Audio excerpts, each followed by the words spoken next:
Ya, kembali lagi. Hari ini kita masih membahas seputar soal HIV. Kali ini ada topik menarik. Topik di mana ada prinsip-prinsip dasar untuk penularan HIV AIDS, ya. Prinsip-prinsip dasarnya itu seperti apa aja sih? Nah, menarik ya. Di sini kita akan membahas pada dasarnya virus HIV itu tidak mudah menular. Pada dasarnya orang yang tertular HIV hari ini, terinfeksi HIV hari ini, rata-rata, sekali lagi rata-rata ya, itu mereka melakukan kegiatan yang berisiko itu berkali-kali. Rata-rata seperti itu. Saya belum pernah menemukan orang yang pertama kali melakukan kegiatan yang berisiko dia langsung terkena HIV. Itu belum pernah saya melihat orang seperti itu ya. Jadi kita bahas dulu dari awal. Penularan HIV itu pada dasarnya mayoritas ya, orang-orang mayoritas itu terjadi karena 3 hal. Satu, karena kontak seksual. Itu 90% di Indonesia, 80-90% di Indonesia itu karena kontak seksual. Yang kedua, karena jarum suntik atau bisa dibilang narkoba. Kebanyakan seperti itu. Yang ketiga, hubungan vertikal dari ibu dan anak. 3 ini. Ada lagi dari ASI. Tapi ASI ini masih menjadi kontroversi. Ya kan? Kontroversi. Ada beberapa dokter yang bilang kalau ASI ini tidak bisa menularkan HIV. Tapi ada beberapa dokter yang ngomong bisa menularkan HIV. Saya tidak mau memasukkan karena masih menjadi kontroversi ya.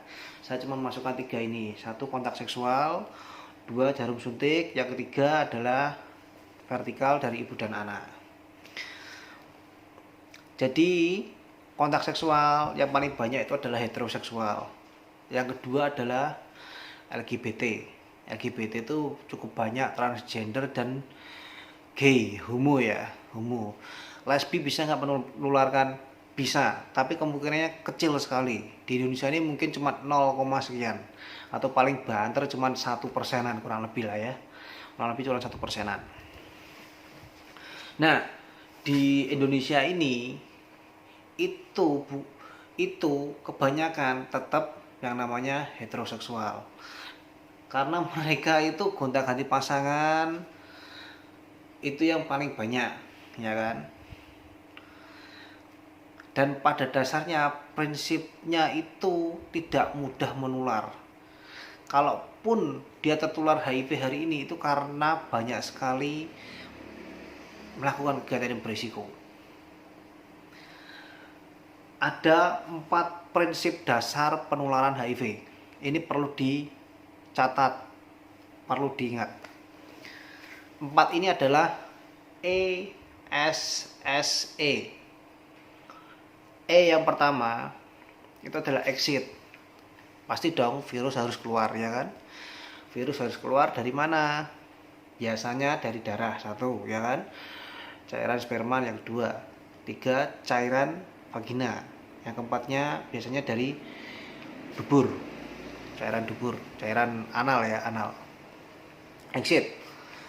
Yang kedua sufficient. Sufficient tuh virus harus jumlah yang cukup, virus harus jumlah yang memadai, itu baru bisa menginfeksi. Kalau virusnya kurang ya nggak bisa memadai, ya nggak bisa menginfeksi yang lainnya. Yang ketiga adalah survive. Survive itu virusnya harus berjuang sampai hidup. Ya, dari penularan dari yang positif ke negatif itu harus hidup, harus tetap hidup berjuang. Kalau di tengah jalan dia mati virusnya ya sudah nggak bisa. Yang keempat adalah enter. Enter itu virus harus masuk.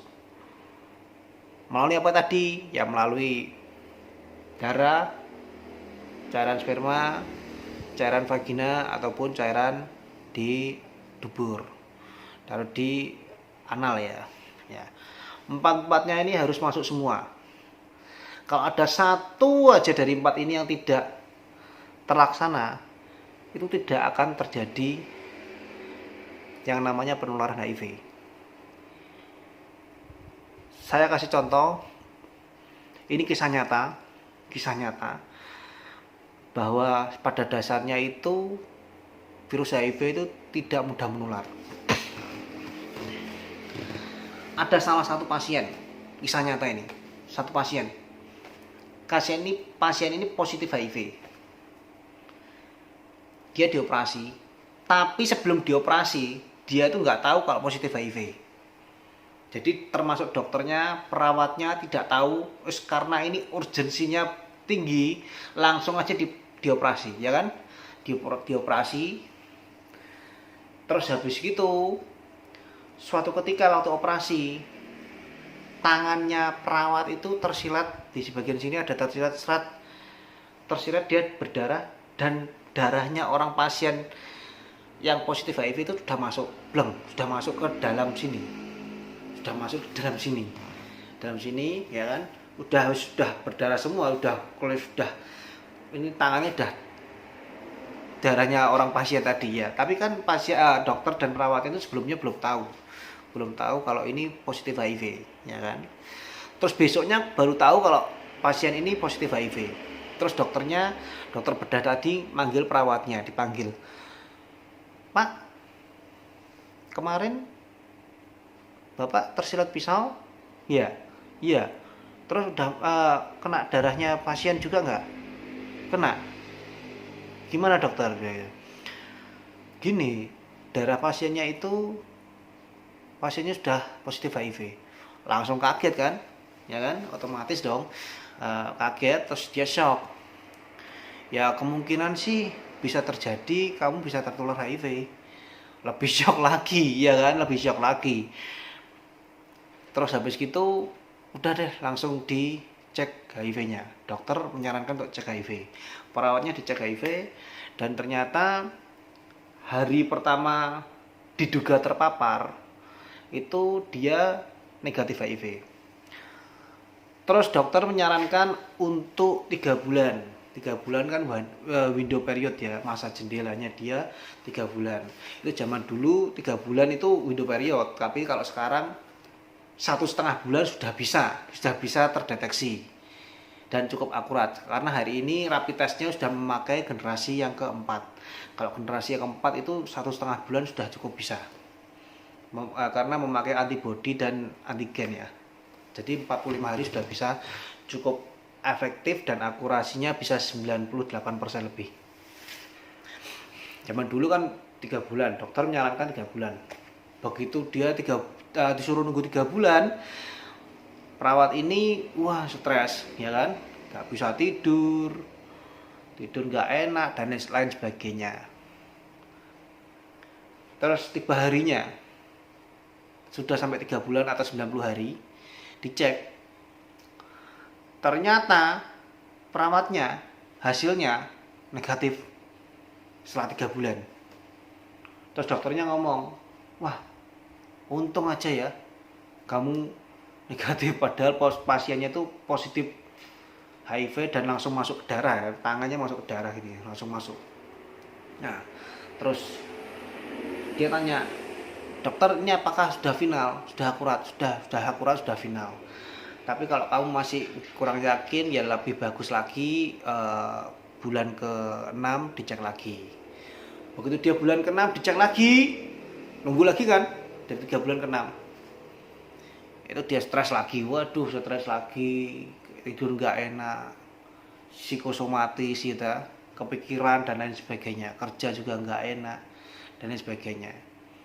Terus habis gitu dia selama dari 3 ke 6 bulan akhirnya dicek, yang ke 6 bulan tiba harinya 6 bulan. Begitu dicek ternyata hasilnya negatif. Hari bulan ke-0 negatif, bulan ke-3 negatif, dan bulan ke-6 negatif. Dokter ngomong, dokter ini hasilnya seperti ini. Wah, alhamdulillah puji Tuhan hasilnya negatif. Ya sudah, enggak apa-apa, ini sudah pasti akurat, final, nggak perlu diulang lagi, nggak apa-apa. Sebenarnya 3 bulan sudah nggak perlu diulang, nggak apa-apa, tapi kalau 6 bulan malah meyakinkan lagi dan hasilnya sudah pasti negatif, sudah nggak apa-apa. Itu membuktikan dari kesimpulan ini, saya berpikir kalau pada dasarnya virus HIV itu tidak mudah menular. Hari ini yang tertular HIV itu pada dasarnya mereka melakukan kegiatan yang berisiko berkali-kali. Kalau mereka melakukan kegiatan yang berisiko berkali-kali, hasilnya bisa jadi positif. Seperti itu ya. Mungkin penjelasannya cukup sampai sini dulu.